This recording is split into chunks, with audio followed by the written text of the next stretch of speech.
Бүгінгі тақырып тармақталған алгоритм. Тармақталған алгоритм деген белгілі бір шартқа тәуелді болғандықтан амалдардың орындалмай қалуы мүмкін алгоритм түрін айтамыз. Тармақталу алгоритм Python бағдарлама тілінде жасалу жолына тоқтардан бұрын қандай салыстыру амалдары бар, соған тоқталып өтейік. Біріншіден, теңдік белгісі, то есть теңдік белгісінің оң жағы мен сол жағын салыстыру үшін екі тең белгісі қойылады. Мысал ретінде print 5 тең 5. Егер ол шарт орындалатын болса, бұл екеуі true деген мәнді қайтарады. Орындап көреміз. True. Егер бұл шарт орындалмай қалған жағдайда, жалған, яғни false деген мәнді қайтарады. Дәл сол секілді басқа да салыстыру амалдары бар. Оған тең емес болса, ол леп белгі, одан кейін теңдік белгісі қойылады. Үлкен немесе тең, кіші немесе тең, үлкен және кіші символдары бар. Мысалы, тең емес белгісі болғанда, мына жерде леп белгі болады. Яғни 5 6-ға тең емес, шарт орындалып тұр. Сол себепті бұнда true белгісін қайтарады.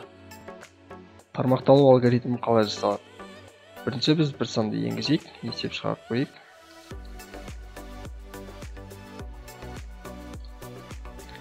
Санның оң немесе теріс екенін тексеру үшін осы тармақталу алгоритмі арқылы шығарып қойып. Бірінші тармақталу алгоритмін жасау үшін if кілттік жазылады.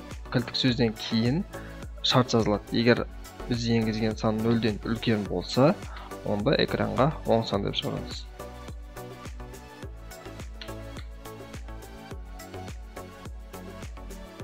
Программаны орындап көреміз.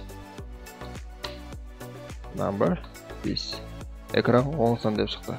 Әрі қарай, егер ол шарт орындалмай қалған жағдайда else кілттік сөзі қолданылады. Else деген әйтпесе деп отырылады. Егер мына шартқа ешқандай мән, яғни number 0-ге тең болған жағдайда және 0-ден кіші болған жағдайда экранға print теріс сан деп шығарамыз. Сақтаймыз. Орындаймыз. 5 оң сан минус 5 теріс сан. Үшінші жағдай болуы мүмкін, когда біздің санымыз 0-ге тең болған жағдайда. Ол кезде біз elif кілттік сөзін қолдану болады. Elif сөзі else және if сөздерінен қысқартылып elif деп отырылған. Elifтен кейін біз шартты жазамыз. Егер біздің санымыз 0-ге тең болса, онда экранға 0-ге тең деп шығарамыз. Сақтаймыз, қайта орындаймыз. Оң сан 0-ге тең теріс сан. Бұл жерде айта кету керек, if кілттік сөзі бірінші келеді, else соңғы келеді. Ортасында elif шартын бірнеше рет жазуға болады. If пен elifтен кейін шарт міндетті түрде жазылады, else-тен кейін жазуды қажет етпейді. Кейбір есептерде, алгоритмдерде шарт екеу болуы мүмкін, қатарынан екі шарт орындалуы мүмкін. Мысалы, x 0 мен 1-дің аралығында деген шарт болса, онда біз арасына and деген сөзді қолдануымыз керек. And деген егер екі шарт болса, екеуі де орындалуды талап етеді. Or деген екі шарттың біреуі орындалса жеткілікті. Not дегеніміз тең емес мен бірдей ұқсас принциппен жұмыс істейді. Мысалы, x санын енгіземіз. Енгізілген санымыз 0 мен 5-дің аралығында орналасқан болса, оны тексеру үшін біз мысалы print x үлкен 0-ден және x кіші 5-тен. Аралығында and сөзі кездессе 0 мен 5-дің аралығында болу керек. Бұл жерде байқауымыз керек, бұл 0-ден үлкен немесе тең емес, міндетті түрде 0-ден үлкен болу керек және 5-тен кіші болу керек. 5-тің өзі кірмейді. Осыны орындап көреміз.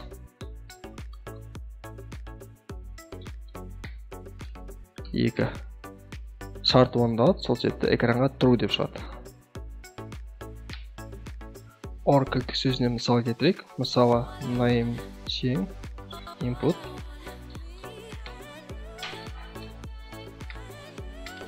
Егер біздің енгізілген name тең YouTube немесе тең То есть біздің енгізілген сөзіміз жоғары регистрмен басталған сөзге, YouTube деген сөзге, немесе барлығы төменгі регистрде жазылған YouTube сөзіне тең болса, экранға true деп шығару керек. Орындаймыз. True. Яғни мына екі шарттың біреуі орындалған жеткілікті болды.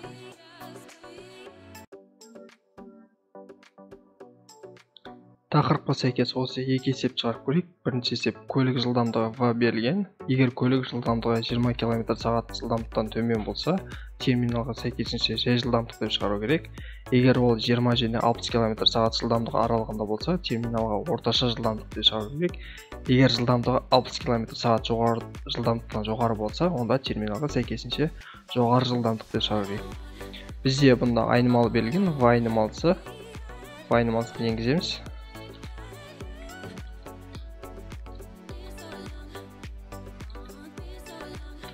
Әрі қарай шартқа сәйкес бірінші 20 км/сағат жылдамдықтан төмен болса, яғни if V кіші 20 болған жағдайда, бұнда экранға біз жай жылдамдық деп шығарамыз.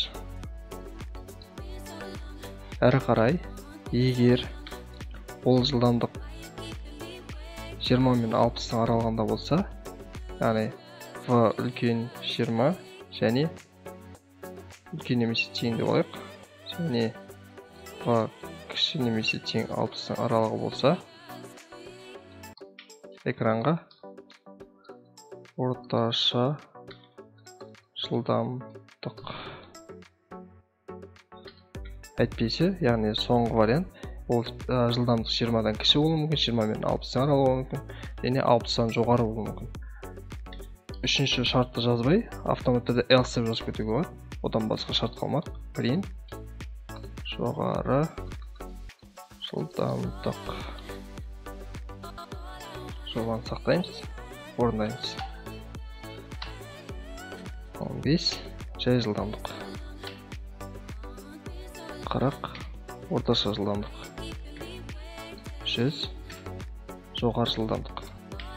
Енді екінші есеп, есеп берілген, егер x 2-ден кіші болған жағдайда, y тең 3,1 x-тің 4 дәрежесі плюс 5. Қалған жағдайдың барлығында түбір астында x квадрат плюс x плюс 7. Екінші есепті шығарып көрейік.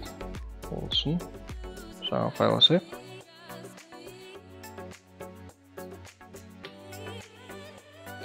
Бізде мұнда түбір және түбірді қолданатын болғандықтан mass модуль керек.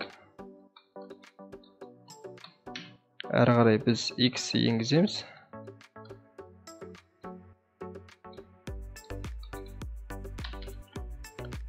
Егер бізде x 2-ден кіші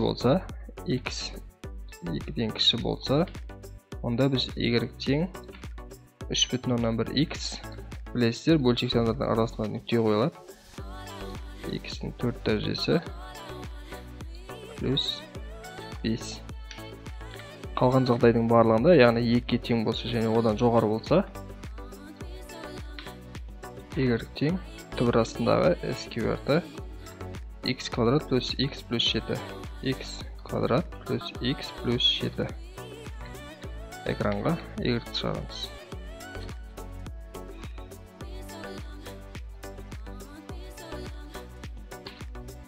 X 2-ден кіші мән 1-ді береміз. 2-ден үлкен мән 4. Есеп осымен аяқталды.